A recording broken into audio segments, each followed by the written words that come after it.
أعوذ بالله من الشيطان الرجيم بسم الله الرحمن الرحيم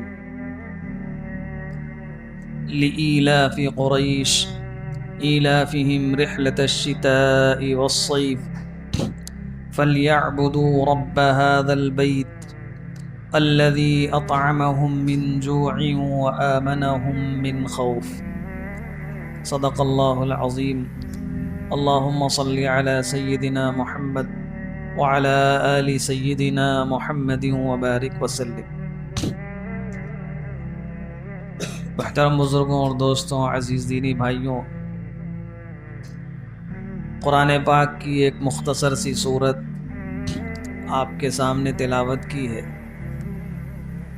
اکثر لوگوں کو یہ صورت یاد ہوتی ہے، نمازوں میں پڑھی جاتی ہے، سورہ قریش۔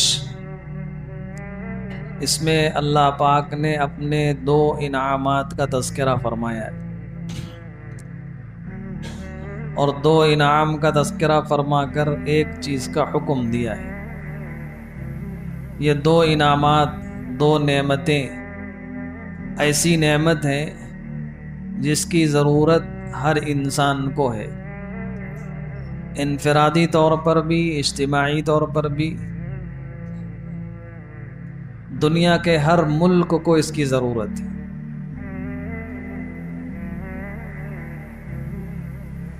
اللہ پاک نے گویا اس میں ان نعمتوں کا بھی تذکرہ فرمایا، اور وہ نعمتیں حاصل کیسے ہوتی ہیں ان کا سبب بھی ذکر فرما دیا۔ یہ دو نعمتیں ہیں جو تمہارے لیے بہت ضروری ہیں، وہ حاصل کیسے ہوں گی اس کا سبب بھی بتا دیا۔ اور اگر اس سبب کو اختیار نہ کیا گیا تو قرآن پاک میں ایک دوسری جگہ فرمایا کہ ہم یہ دونوں نعمتیں واپس لے لیتے۔ کیا ہیں وہ دو نعمتیں؟ فرمایا الذی اطعمہم من جوع وآمنہم من خوف۔ بھوک میں کھانا، بھوک لگی ہو اور اس وقت کھانا مل جائے، روزی کا انتظام، رزق ایک نعمت یہ، اور ظاہر سی بات ہے کہ ہم سب اس نعمت کے محتاج ہیں۔ اگر دو چار دن کھانا نہ ملے تو پھر کوئی کام نہیں ہو سکتا، انسان کھڑا نہیں ہو سکتا، چل پھر نہیں سکتا، ساری طاقت بدن کی ختم۔ اور دنیا کا ہر انسان اللہ کی اس نعمت کا محتاج ہے، کھانے کا بھی محتاج ہے اور بھوک کا بھی محتاج ہے۔ اسی لیے دونوں باتیں اللہ نے ارشاد فرمائی، الذی اطعمہم من جوع، بھوک کا بھی تذکرہ کیا اور کھانے کا بھی تذکرہ کیا۔ اس لیے کھانا بہت ہو اور بھوک ہی نہ ہو، کوئی ایسی بیماری پیدا ہو جائے کہ بھوک کا احساس ہی نہیں ہوتا، یا ایسی بیماری پیدا ہو جائے کہ کھانا ہضم ہی نہیں ہو رہا ہے، تو پھر اللہ کی اس نعمت سے انسان صحیح طرح سے فائدہ حاصل نہیں کر پائے۔ تو بھوک بھی اللہ کی بہت بڑی نعمت ہے۔ تو بہرحال روزی، کھانا پینا، یہ ایک ایسی نعمت ہے جو دنیا کے ہر انسان کو چاہیے۔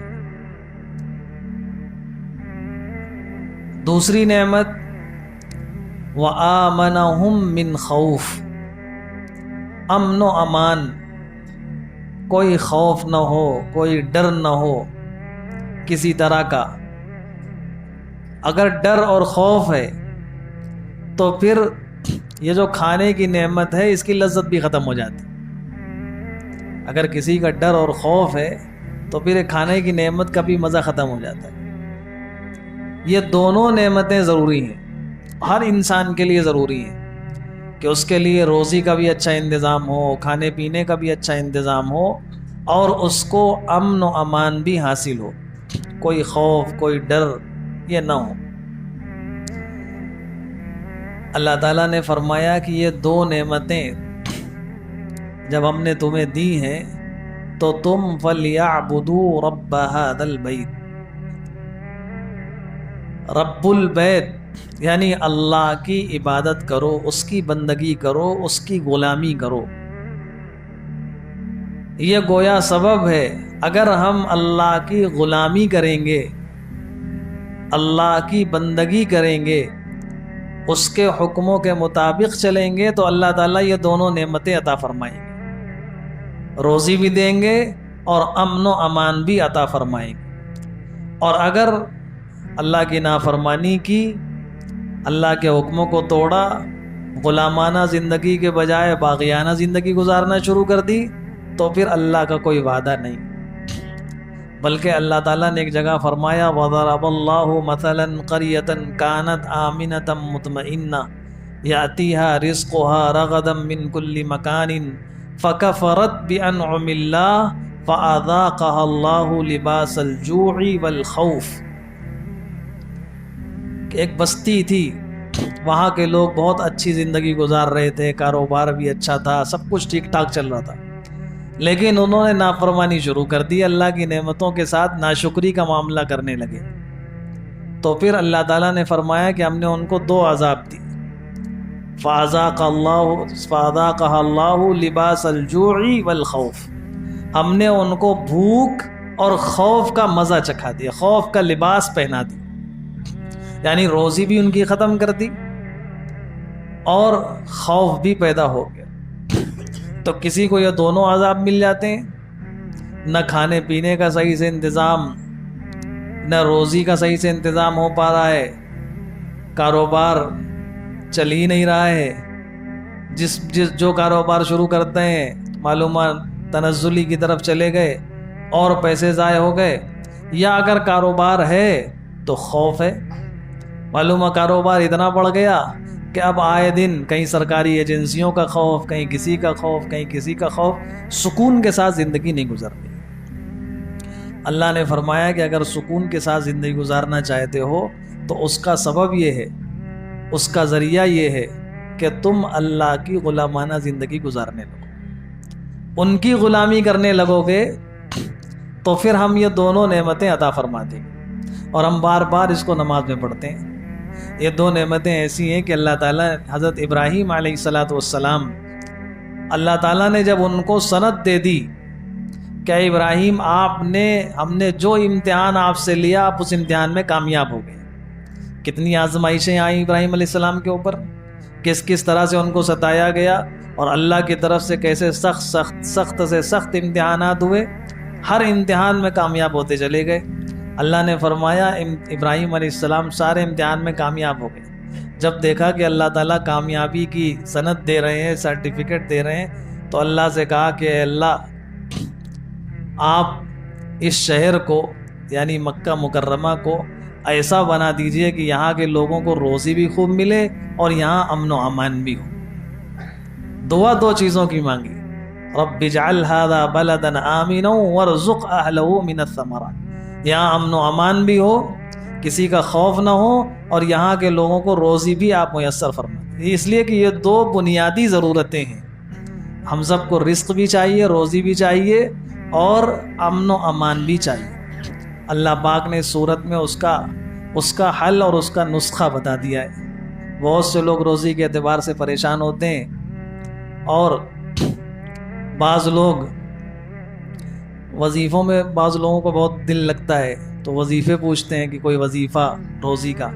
اللہ تعالیٰ نے قرآن میں بتا دیا، اللہ کے حکموں پہ چلنے لگو، یہ سب سے بڑا وظیفہ ہے۔ اور یاد رکھیے، یہ وظیفے وغیرہ بھی اسی وقت کام آتے ہیں جب آدمی اللہ تعالیٰ کی مان کر زندگی گزار رہا ہوتا ہے۔ ایک حدیث پاک میں ہے کہ جو نماز میں سستی کرتا ہے، یعنی پڑھ لیتا ہے لیکن سستی کے ساتھ، تو اس کی دعائیں قبول نہیں ہوتی، اور نیک لوگوں سے اگر وہ دعائیں کراتا ہے تو نیک لوگوں کی دعائیں بھی اس کے حق میں قبول نہیں ہوتی، صرف اس کے لیے جو نماز میں سستی کر رہا ہے۔ اب ہم اللہ کے کتنے حکموں کو توڑ رہے اور سوچ رہے ہیں کہ یہ وظیفہ کر لیں گے، وظیفہ تو سارے کام بن جائیں گے۔ وظیفوں کی اپنی ایک اہمیت ہے، لیکن یہ اس وقت ہے جب ہم اللہ کے حکموں کو پورا کر رہے ہیں۔ اگر اللہ کے حکموں کو توڑ رہے ہیں تو پھر وظیفے کام نہیں آتے۔ اصل ہے اللہ کا حکم، یہ سورہ قریش یہ خود وظیفہ ہے خوف کے وقت، اور خوب مجرب وظیفہ ہے.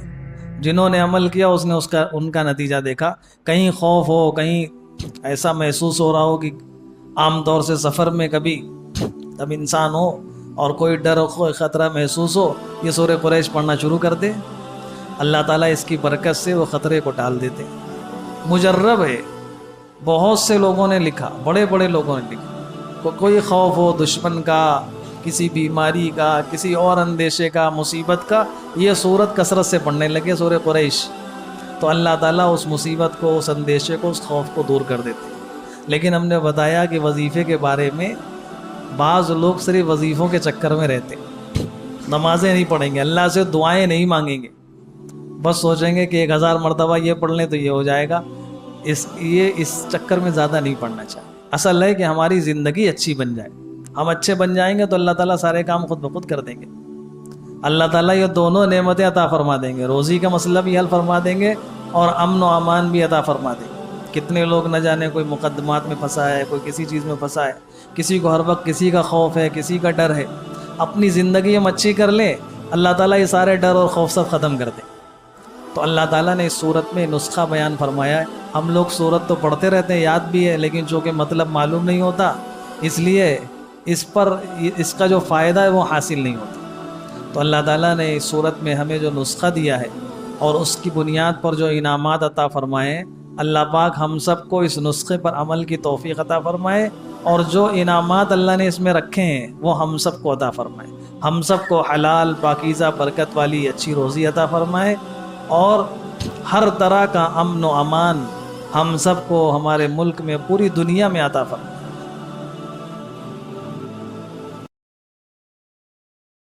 مفتی حفظ الرحمان قاسمی کے چینل کو سبسکرائب کیجیے. نوٹیفیکیشن کے لیے بیل آئیکن پریس کریں. جزاک اللہ خیر.